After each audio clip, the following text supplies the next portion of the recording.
सुनो, क्या तुमने कभी महसूस किया है कि तुम्हारी जिंदगी एक युद्ध के मैदान जैसी है? सुबह की भीड़-भाड़ वाली मेट्रो, वह एक युद्ध है। ऑफिस में प्रमोशन के लिए कंपटीशन, वह एक युद्ध है। सोशल मीडिया पर लोगों का ध्यान खींचना, वह एक युद्ध है। बिजनेस में कॉम्पिटिटर्स को पीछे छोड़ना, वह एक युद्ध है। रिश्तों में, विचारों में, अपने ही मन के अंदर चलने वाला संघर्ष, वह भी एक युद्ध है। हर दिन, हर पल हम एक ना दिखने वाले युद्ध में उलझे रहते हैं और अक्सर हम हार जाते हैं, थक जाते हैं, टूट जाते हैं। क्यों? क्योंकि हम सिपाही की तरह लड़ते हैं, जनरल की तरह नहीं सोचते। हम रिएक्ट करते हैं, एक्शन नहीं लेते। हम भावनाओं में बह जाते हैं, रणनीति नहीं बनाते। आज बुक स्मेल पर हम एक ऐसी किताब की गहराइयों में उतरने जा रहे हैं जो तुम्हें इस रोजमर्रा के युद्ध में न सिर्फ जीवित रहना बल्कि विजेता बनना सिखाएगी। ये किताब है रॉबर्ट ग्रीन की द 33 स्ट्रैटेजीज ऑफ वॉर। ये किताब सिर्फ सेना या इतिहास के बारे में नहीं है। ये तुम्हारे और मेरे जैसे आम इंसान के लिए है जो हर दिन छोटे बड़े संघर्षों से जूझता है। ये किताब प्राचीन सैन्य रणनीतियों, इतिहास के महान योद्धाओं और राजनीतिज्ञों के अनुभवों को चूस कर उनका एक ऐसा रस तैयार करती है जो आज के डिजिटल युग में भी तुम्हारी रगों में उतर सकता है। तो तैयार हो जाओ, हम एक सफर पर निकलने जा रहे हैं। एक ऐसा सफर जहां हम नेपोलियन, सन त्जू, मियामोतो मुसाशी, चर्चिल और महात्मा गांधी जैसे विरोधाभासी दिखने वाले योद्धाओं से मिलेंगे और जानेंगे कि आखिर वे कौन सी 33 कलाएं थीं जिन्होंने उन्हें इतिहास के पन्नों में अमर कर दिया। चलो शुरू करते हैं पहली और सबसे बुनियादी रणनीति से। वह रणनीति जो कहती है युद्ध को स्वीकार करो। हमारी सबसे बड़ी कमजोरी क्या है? हम युद्ध को स्वीकार नहीं करते। हम मान लेते हैं कि दुनिया शांतिपूर्ण है, लोग अच्छे हैं और अगर हम अच्छे बनेंगे तो सब ठीक हो जाएगा। रॉबर्ट ग्रीन कहते हैं यह भ्रम है, एक खतरनाक भ्रम। युद्ध जीवन का एक सत्य है। प्रकृति में हर जगह संघर्ष है और इस संघर्ष से भागकर तुम कमजोर होते जाते हो। तुम्हारी मानसिक मांसपेशियां ढीली पड़ जाती हैं। तुम हर टकराव, हर असहमति से डरने लगते हो। तुम एक पॉलिटिकली करेक्ट के खोल में छिप जाते हो जहां सच बोलना भी मुश्किल हो जाता है। ग्रीन कहते हैं पहली रणनीति यही है, declare war on your enemies, the polarity strategy, यानी अपने दुश्मनों पर युद्ध की घोषणा करो। ध्रुवीकरण की रणनीति। इसका मतलब ये नहीं कि तुम हर किसी से लड़ने लगो, इसका मतलब है यथार्थवादी बनो। अपने आसपास के लोगों, स्थितियों को समझो। पहचानो कि तुम्हारा दोस्त कौन है और तुम्हारा विरोधी कौन है। जो लोग तुम्हारे लक्ष्य में रुकावट हैं, जो तुम्हें नीचा दिखाना चाहते हैं, जो तुम्हारी ऊर्जा चूस रहे हैं, उन्हें मन ही मन अपना विरोधी मान लो। उन पर युद्ध की घोषणा कर दो। यह घोषणा सार्वजनिक नहीं, मानसिक है। एक बार तुमने मन में यह फैसला कर लिया तो तुम भावनात्मक रूप से मुक्त हो जाओगे। तुम्हारा दिमाग साफ हो जाएगा। अब तुम उस व्यक्ति या स्थिति को एक प्रॉब्लम की तरह देखोगे जिसका एक सॉल्यूशन है। तुम पीड़ित नहीं, एक रणनीतिकार बन जाओगे। इसे एक कहानी से समझते हैं, प्रतीक की कहानी। प्रतीक एक मिड लेवल मैनेजर है। उसके ऑफिस में एक सहकर्मी है, विजय। विजय हमेशा प्रतीक के आइडियाज को क्रेडिट लेने की कोशिश करता है, बॉस के सामने उसकी बुराई करता है। प्रतीक परेशान है। वह विजय को सीधे कॉन्फ्रंट नहीं करता क्योंकि वह अच्छा इंसान बनना चाहता है। वह सोचता है चलो छोड़ो, समय सब ठीक कर देगा।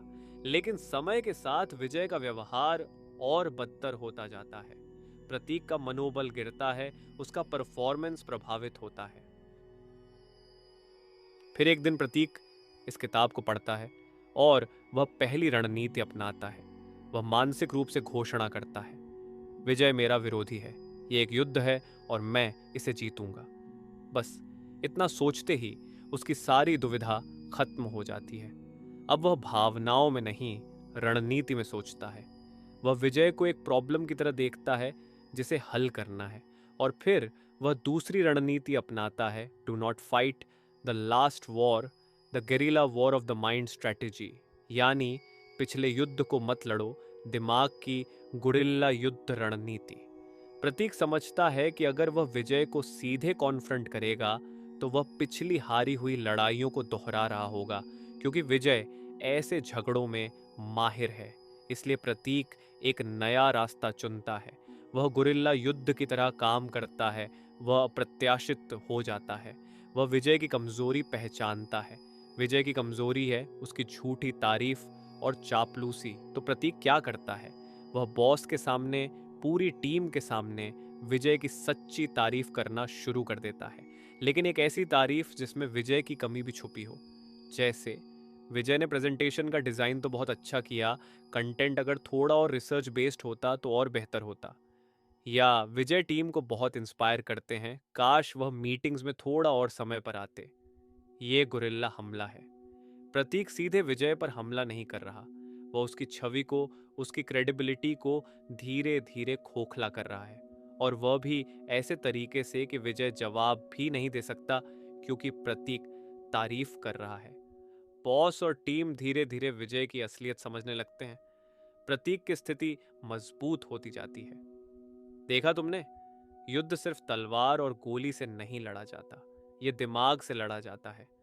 प्रतीक ने कोई शोर नहीं मचाया, कोई झगड़ा नहीं किया, बस दो रणनीतियों का इस्तेमाल किया। पहली, युद्ध को स्वीकार किया। दूसरी, गुरिल्ला युद्ध लड़ा और उसने मैदान मार लिया। लेकिन रणनीति अकेले काम नहीं करती, उसके लिए एक मजबूत मानसिकता चाहिए। ग्रीन इसके लिए एक शानदार शब्द इस्तेमाल करते हैं, the grand strategy. Grand strategy यानी वह बड़ी चित्र। तुम्हारा जीवन क्या है? तुम क्या बनना चाहते हो? तुम्हारे लक्ष्य क्या हैं? ग्रैंड स्ट्रैटेजी वह रोड मैप है जिस पर तुम्हारी हर छोटी बड़ी रणनीति चलती है। बिना ग्रैंड स्ट्रैटेजी के तुम हर दिन की झड़पों में उलझे रहोगे, तुम रिएक्टिव बन जाओगे। ग्रीन कहते हैं, अपनी ग्रैंड स्ट्रैटेजी बनाओ, इसे लिखो, और फिर हर दिन, हर फैसले में खुद से पूछो, क्या यह कदम मेरी ग्रैंड स्ट्रैटेजी की ओर बढ़ रहा है या मुझे भटका रहा है? इसी से जुड़ी है एक और शक्तिशाली रणनीति, know your enemy, the intelligence strategy, यानी अपने दुश्मन को जानो, खुफिया रणनीति। हम अक्सर अपने विरोधी, चाहे वह कोई व्यक्ति हो, कोई स्थिति हो या खुद का डर हो, को जाने बिना ही लड़ने उतर जाते हैं। यह आत्महत्या जैसा है।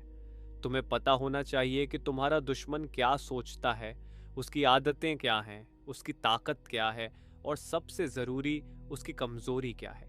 ग्रीन प्राचीन जापानी समुराई मियामोतो मुसाशी का उदाहरण देते हैं। मुसाशी हर लड़ाई से पहले अपने प्रतिद्वंद्वी का गहन अध्ययन करते थे। वे उसके पिछले द्वंद्व युद्ध देखते, उसकी तलवार चलाने की शैली जानते, उसके मनोविज्ञान को समझते, और फिर लड़ाई के मैदान में वे उसकी कमजोरी पर हमला करते। वे लड़ाई नहीं जीतते थे, वे लड़ाई शुरू होने से पहले ही जीत जाते थे। हमारी जिंदगी में ये कैसे काम करता है? मान लो तुम्हें एक बड़े क्लाइंट के सामने प्रेजेंटेशन देना है।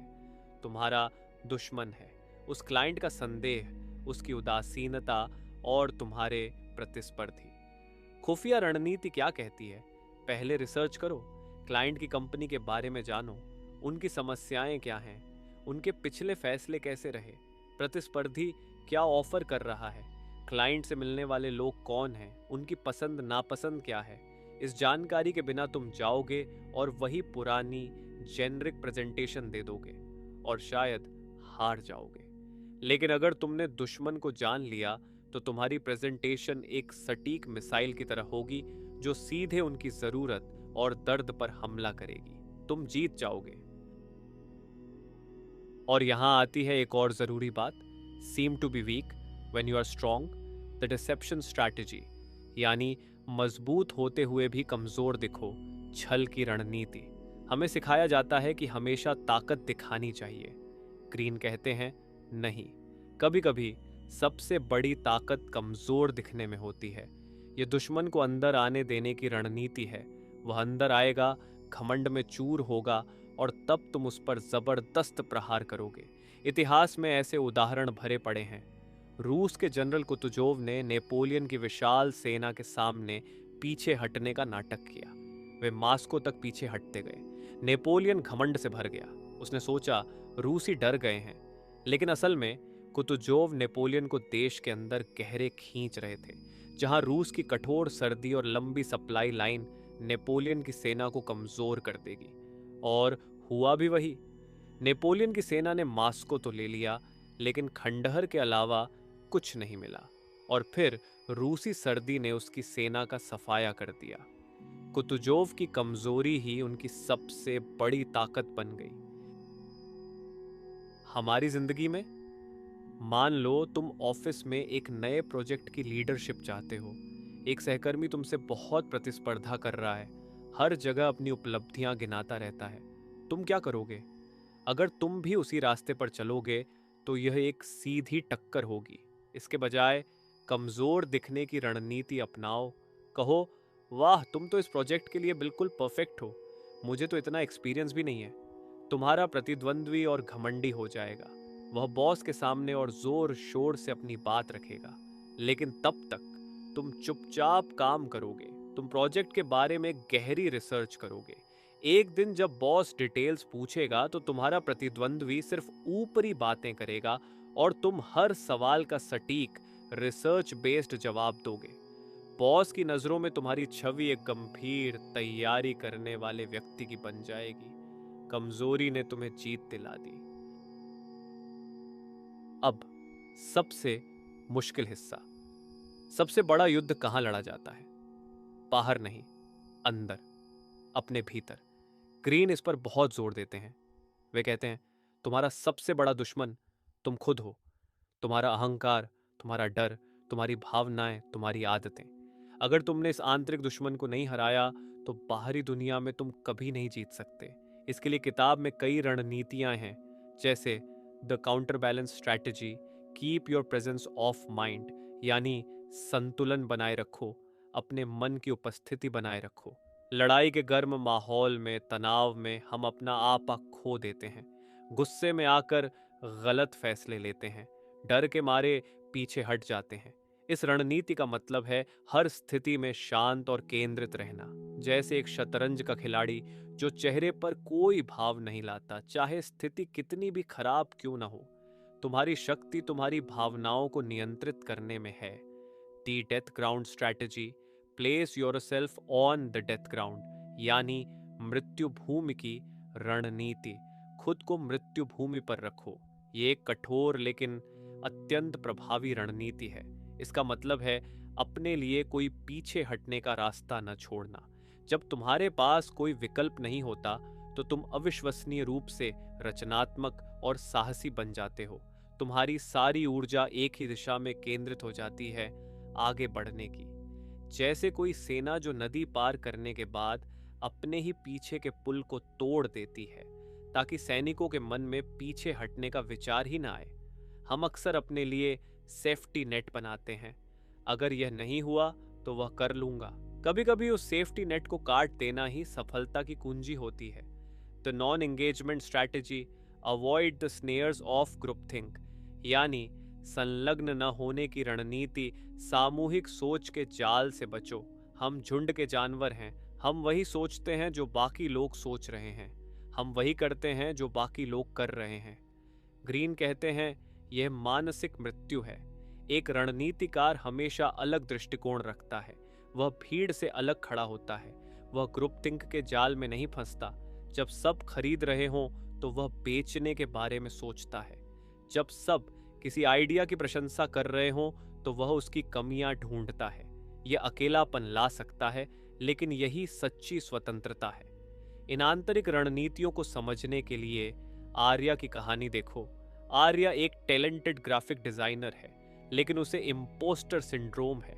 वह हमेशा डरी रहती है कि लोग उसकी कमी पकड़ लेंगे। वह नए चैलेंज से बचती है। उसका अंदरूनी युद्ध उसे पंगु बना देता है।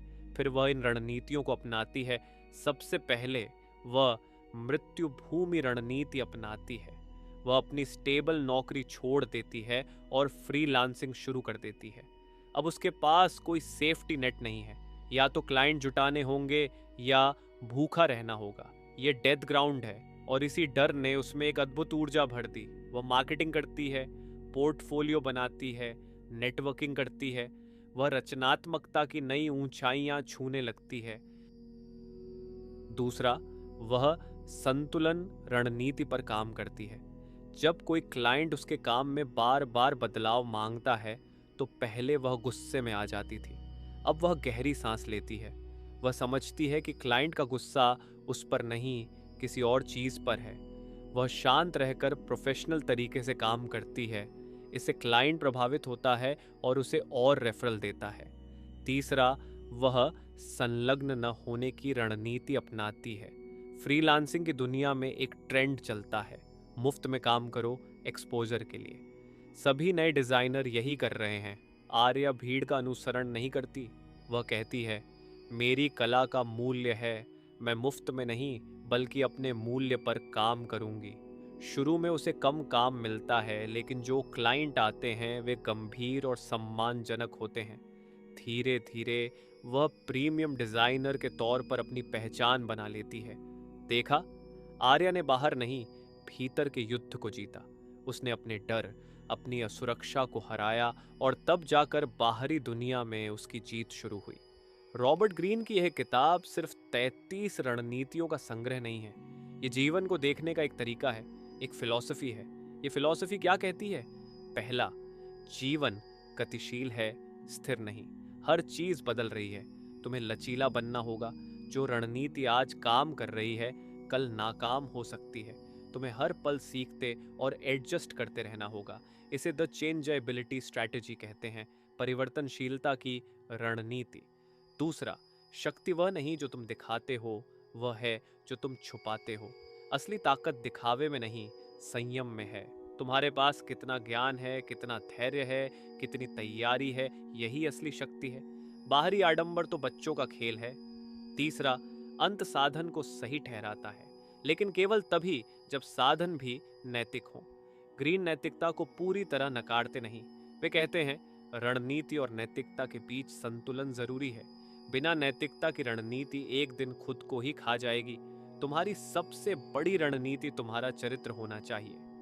चौथा, सबसे बड़ी जीत वह है जहां लड़ाई ही न हो। संत अर्जुन ने कहा था, सर्वोत्तम योद्धा वह है जो बिना लड़े जीत जाता है। यानी इतनी बेहतर रणनीति और तैयारी करो कि दुश्मन ही हार मान ले। ऑफिस की राजनीति में, बिजनेस में, रिश्तों में, अगर तुम इतने मजबूत, इतने तैयार, इतने शांत हो कि तुम्हारे सामने खड़ा होना ही मुश्किल हो जाए तो लड़ाई की नौबत ही नहीं आएगी। यही परम विजय है। तो दोस्त, आज से तुम क्या करोगे? क्या तुम उस भीड़ का हिस्सा बने रहोगे जो हर दिन बिना किसी रणनीति के लड़ती भिड़ती है, थकती है और हारती है? या फिर तुम एक रणनीतिकार बनोगे? तुम्हें सेना इकट्ठा करने की जरूरत नहीं है। तुम्हें तलवार चलानी नहीं आनी चाहिए। तुम्हारा युद्ध क्षेत्र यही है। तुम्हारा ऑफिस, तुम्हारा घर, तुम्हारा दिमाग, तुम्हारा स्मार्टफोन। आज से, इस पल से तुम एक फैसला करो कि तुम अपनी जिंदगी के जनरल बनोगे। तुम हर स्थिति को एक युद्ध के मैदान की तरह देखोगे और तुम हर लड़ाई के लिए एक रणनीति बनाओगे। शुरुआत कहां से करोगे? इन 33 रणनीतियों को रटने से नहीं, सिर्फ एक रणनीति से करोगे। The self reliance strategy, the chain of command, यानी आत्मनिर्भरता की रणनीति, आदेश की श्रृंखला। इसका मतलब है खुद का कमांडर बनो। तुम्हारे भीतर एक छोटा सा योद्धा है और एक जनरल है। योद्धा भावनाएं हैं, गुस्सा, डर, लालच, उत्साह। जनरल है तुम्हारा तर्क, तुम्हारा विवेक, तुम्हारा दूरदर्शी दिमाग। अभी तक तुम्हारे अंदर का योद्धा ही सारे फैसले लेता आया है। जनरल सोया पड़ा है। आज से जनरल को जगाओ। एक चेन ऑफ कमांड स्थापित करो। कोई भी फैसला लेने से पहले भीतर के जनरल से पूछो। जब कोई तुम्हें गुस्सा दिलाए, योद्धा चिल्लाएगा, गाली दे दो, सामने आकर लड़ो। जनरल कहेगा, रुको, इस गुस्से से हमें क्या मिलेगा? क्या यह हमारे लक्ष्य के लिए उपयोगी है? क्या हम इसे और बेहतर तरीके से इस्तेमाल कर सकते हैं? यही है पहला कदम, अपने ऊपर कमांड, अपनी भावनाओं पर कमांड। जब तुम ये कर लोगे, बाकी की 32 रणनीतियां खुद ब खुद तुम्हारे दिमाग में आने लगेंगी। सोचो, तुम्हारे सामने एक प्रोजेक्ट डेडलाइन है। पुराना तुम डर जाता, टाल मटोल करता, आखिरी रात जागकर काम करता और औसत नतीजा देता। नया तुम, जनरल वाला तुम क्या करेगा?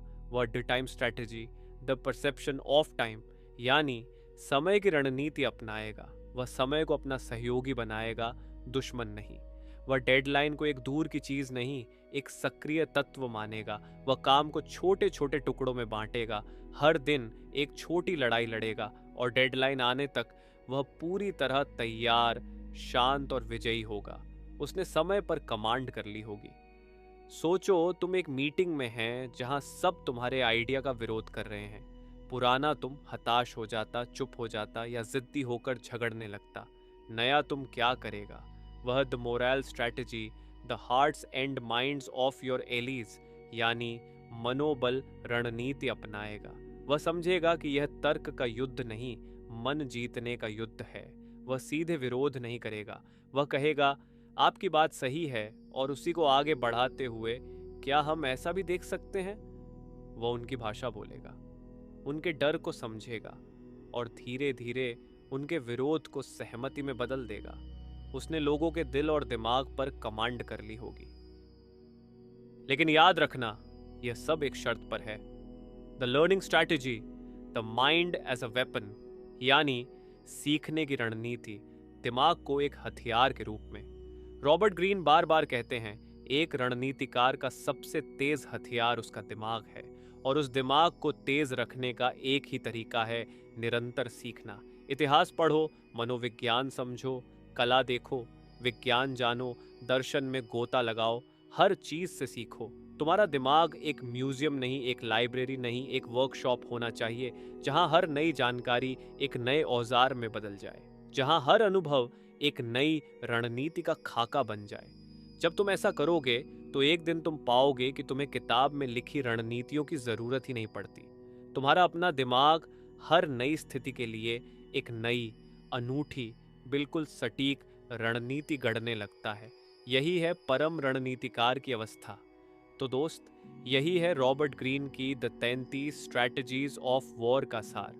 ये किताब तुम्हें एक संदेश देती है, तुम मजबूर नहीं हो, तुम शिकार नहीं हो, तुम एक रणनीतिकार हो, तुम एक जनरल हो। अगली बार जब कोई तुम्हें नीचा दिखाए तो गुस्से में नहीं, एक रणनीति के साथ जवाब देना। अगली बार जब तुम डरो तो भागने के बजाय उस डर को अपनी मृत्यु भूमि बनाना। अगली बार जब तुम हार का सामना करो तो उसे अंत नहीं, बल्कि एक नई रणनीति सीखने का मौका मानना। ये किताब तलवारें नहीं, विचार देती है। ये युद्ध नहीं, शांति की राह दिखाती है। वह शांति जो ताकत से आती है, कमजोरी से नहीं। तुम्हारा जीवन तुम्हारा महाभारत है और तुम उसके अर्जुन हो। बस अपने कृष्ण को जगा लो, वह कृष्ण जो तुम्हारे भीतर का रणनीतिकार है।